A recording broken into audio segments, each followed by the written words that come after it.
હરે કૃષ્ણ ખેડૂત મિત્રો, કૃષિ વિદ્યા ચેનલમાં ફરી એક નવા વિડીયોમાં તમારું હાર્દિક સ્વાગત કરું છું. ખેડૂત મિત્રો, આજે હું સુરત જિલ્લાનું માંડવી તાલુકાનું એરેઠ ગામે આવ્યો છું, જ્યાં એક પ્રગતિશીલ ખેડૂત ગાય આધારિત પ્રાકૃતિક ખેતી કરી રહ્યા છે.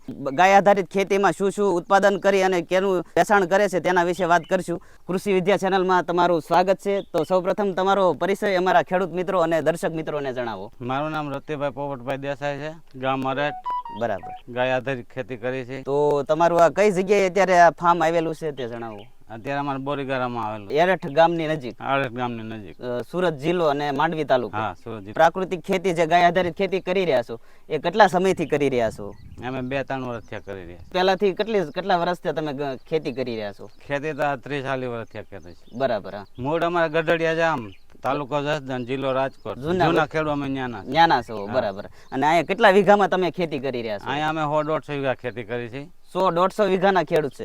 ખેડૂત મિત્રો, તમે જોઈ રહ્યા છો, આ આપણે રતિભાઈ આપણે 100-150 વીઘાના ખેડૂત છે. અને એમાં હળદરની ખેતી કેટલા વીઘામાં તમે કરો છો? હળદરની ખેતી 2 વીઘા કરી છે. બરાબર.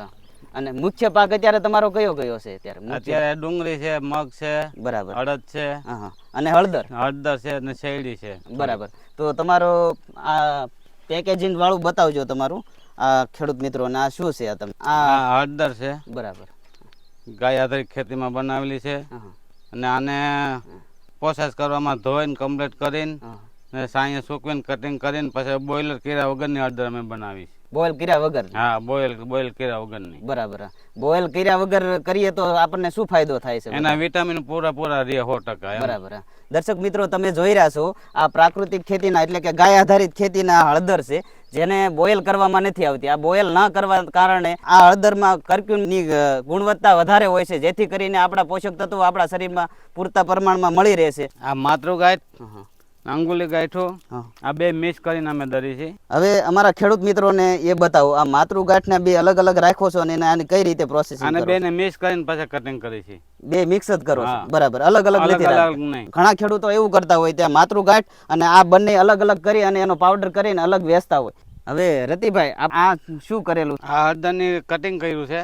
કટિંગ કરી નાખી, શેપ કરી નાખી. બરાબર. મશીનમાં? હા, મશીનમાં શેપ કરીને આને સાંજે સુકવવી પડે. બરાબર. સાંજે સુકવ્યું? હા, સાંજે સુકવવું. આ માંડો નીચે સુકવીને એટલે આનો કલર બહુ ડીમ નો થાય અને વ્યવસ્થિત થાય. બરાબર. અને એમાં જે પોષક તત્વો હોય ઉડી ના જાય? હા, નીકળી ન જાય એટલે સાઈડે અને ચિપ્સ કરીને ફૂકવવો. હવે ખેડૂત મિત્રો અને દર્શક મિત્રો, આપણે રતિભાઈ આ એકલા મળીને ગાય આધારિત ખેતી નથી કરતા, તો એના વિશે જણાવશો તમે? કઈ રીતે ફેમિલી તમારી સાથે જોડાણ છે, કોણ કોણ જોડાયેલા છે તમારી સાથે? અમારો આખો પરિવાર બધું આમાં જોડાયેલું છે. બધા મહેનત કરે છે. બરાબર. અને બધા સહયોગથી આ બધું કામ કરીશ. બરાબર. તો તમે દર્શક મિત્રો જોઈ રહ્યા છો, આપણે રતિભાઈ એકલા મળીને આ ગાય આધારિત ખેતી કરી નથી શકતા. ફેમિલી સાથે મળી અને આ ગાય આધારિત ખેતીનું કરીએ તો સંભવ છે કે કરી શકીએ, કારણ કે આમાં ઘણું બધું આપણે મહેનત રહેતી હોય છે. રતિભાઈના સપુત્ર સાગરભાઈ છે, તે આપણે એમની પાસેથી જ વધારે માહિતી આપણે મેળવશું. તે બધું જ આ બીજું બધું હેન્ડલ સાગરભાઈ કરે છે, તો તેમની પાસે આપણે માહિતી લઈએ. તો ચાલો ખેડૂત મિત્રો, આપણે સાગરભાઈને મળીએ. ખેડૂત મિત્રો, આપણી સાથે સાગરભાઈ જોડાઈ ગયા છે. તો સાગરભાઈ, તમારો ટૂંકો પરિચય અમારા દર્શક મિત્રોને જણાવો. મારું નામ સાગરભાઈ રતિભાઈ દેસાઈ છે, રહેવાનું અરેઠ. બરાબર. અને ખેતી આપણે બોરીગાળા કરીએ છીએ. તમારા ફાર્મનું નામ શું છે એ જણાવો. ફાર્મનું નામ ખોડિયાર પ્રાકૃતિક ફાર્મ છે. બરાબર. અને કેટલા સમયથી આપણે આ ગાય આધારિત ખેતી તમે કરી રહ્યા છો, તમારા પપ્પા અને તમે ફેમિલી સાથે મળીને?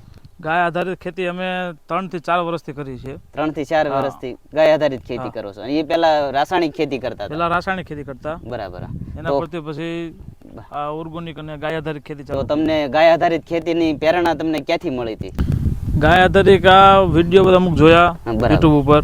એમાં અમુક રોગો એવા આવી ગયા છે. અને બીજું શું છે, જમીન બગડવા માંડી, એના લીધે થોડોક સુધારો કરી જમીનમાં તો જમીન સુધરે. અને અમુક હવે તમારું આ ગાય આધારિત ખેતીમાં તમે વેચાણ કરતા હો, હળદર પાવડર કરી અને વેચાણ કરો છો અને ગોળ ઓર્ગેનિક કરો છો, તમે વેચો, તો એના વિશે જણાવજો અમારા ખેડૂત મિત્રો. કેસર સેલમ જાત છે એ અમારે ગાય આધારિત અમે આ બનાવેલી છે. જી.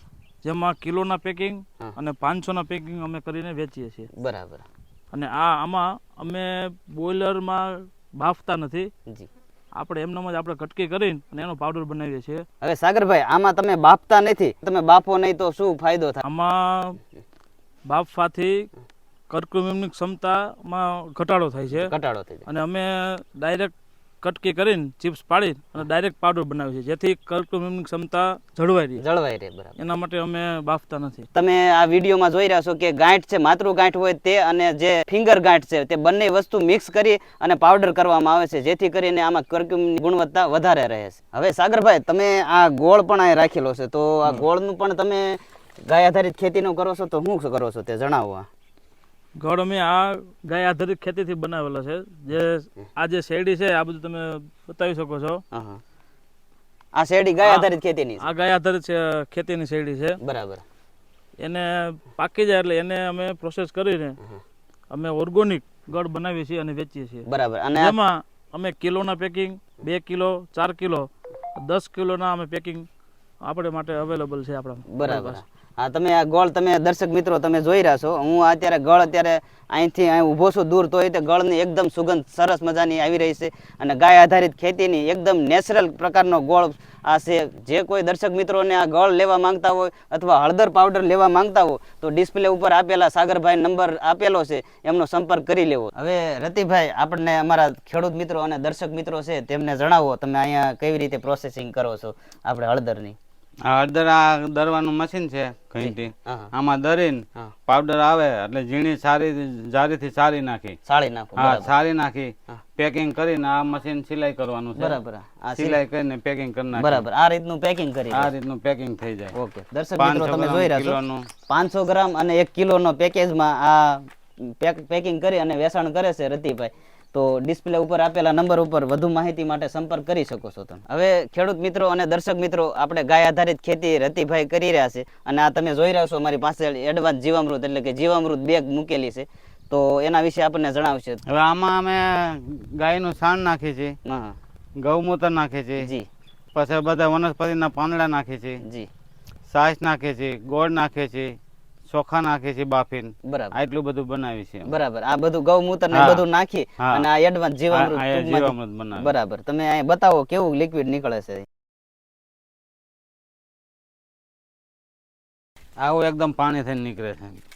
આ પંપથી છાંટવામાં હોત હાલે છે, સમજી ગયા? બરાબર. ખેડૂત મિત્રો, આપણે તમે જોઈ રહ્યા છો આ એડવાન્સ જીવામૃત ટ્યુબનું જે લિક્વિડ નીકળે છે, આ આપણને શેનો ટેન્ક અહીંયા રાખો છો તમે?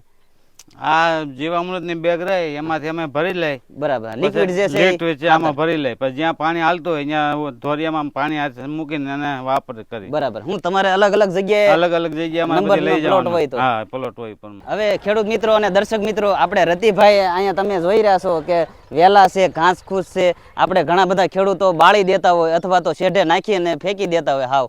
તો અહીંયા રતિભાઈએ આ ઘાસ બધું ભેગું કર્યું છે, કારણ કે એને આપણે ગાય આધારિત ખેતીમાં આચ્છાદનનું મહત્વનું હોય છે. તો આ આચ્છાદન કરવા માટે આ ઢગલો એને કરી રાખેલો છે. ભાઈ રતિલાલભાઈ, આપણે આ ગાયો છે, કેટલી ગાયો રાખો છો તમે? આ 2 ગાયો છે, 4 વાસળીઓ છે. બરાબર. 4 વાસળીઓ અને 2 ગાયો. અને આ ગાય થકી બધી ગાય આધારિત ખેતી 6 વીઘામાં કરો છો? આધારિત ખેતી કરી છે અને થોડી થોડી વર્ષો વધારતા જાય છે. એમ થોડું થોડું વધારતા જાવ, જેટલું અનુભવ થતો જાય એમ તમે ખેતી વધારતા જાવ ગાય આધારિત ખેતી. આનું ગૌમૂત્ર અને ગોબર ને બધું વાપરો. બધું આ ગાયનું. આ બધી દેશી ગાય દેશી ગીર ગાયું છે ને બધી સારી સારી. આ ગાયને આ બીજદાન કરાવેલું છે. હા, બરાબર. એટલે એની વાસળી છે, 2 વાસળી. મિત્રો જોઈ શકો છો, આની વાસળી કઈ અલગ જ પ્રકારની છે, એકદમ વ્હાઈટ અને લાલ કલરની. હવે દર્શક મિત્રો, આપણે રતિભાઈએ ગાયને ખવડાવવા માટે આ ઓર્ગેનિક ઘાસચારો પણ અહીંયા ઉગાડ્યો છે. કયો કયો ઘાસચારો આપણે અહીંયા ઉગાડેલો છે રતિભાઈ? આ ઝીંજવો છે. હા. આ બીજા થુંબા છે. બરાબર. કોઈ રચકો છે. રસકો પણ છે. બરાબર. આગળ જુવાર છે. અને નેપિયર ઘાસ પણ છે. નેપિયર ઘાસ છે. બરાબર. આ બધું ગાય આધારિત ખેતીમાંથી બધું બરાબર બનાવી. તો દર્શક મિત્રો, તમે જોઈ રહ્યા છો રતિભાઈ ગાય આધારિત ઓર્ગેનિક ખેતી કરી રહ્યા છે. હળદર પાવડર અને ગોળનું વેચાણ કરે છે. તો જે કોઈ દર્શક મિત્રો હળદર લેવા માંગતા હોય તો ડિસ્પ્લે ઉપર સાગરભાઈનો નંબર આપવામાં આવ્યો છે. જો આ વિડીયો તમને પસંદ આવ્યો હોય તો વિડીયોને એક લાઇક કરી લેજો. તમારા મિત્રોને આ વિડીયોને શેર કરજો, જેથી કરીને આ ગાય આધારિત ખેતીનો પ્રસાર થાય અને આવી રીતે ઓર્ગેનિક લોકો ગાય આધારિત ખેતીનું ખેત પેદાશ લઈ અને ખાવા માટે પ્રેરિત થાય. તેના માટે આ વિડીયોને વધુને વધુ લોકો સુધી શેર કરજો. જય ગૌ માતા. હરે કૃષ્ણ.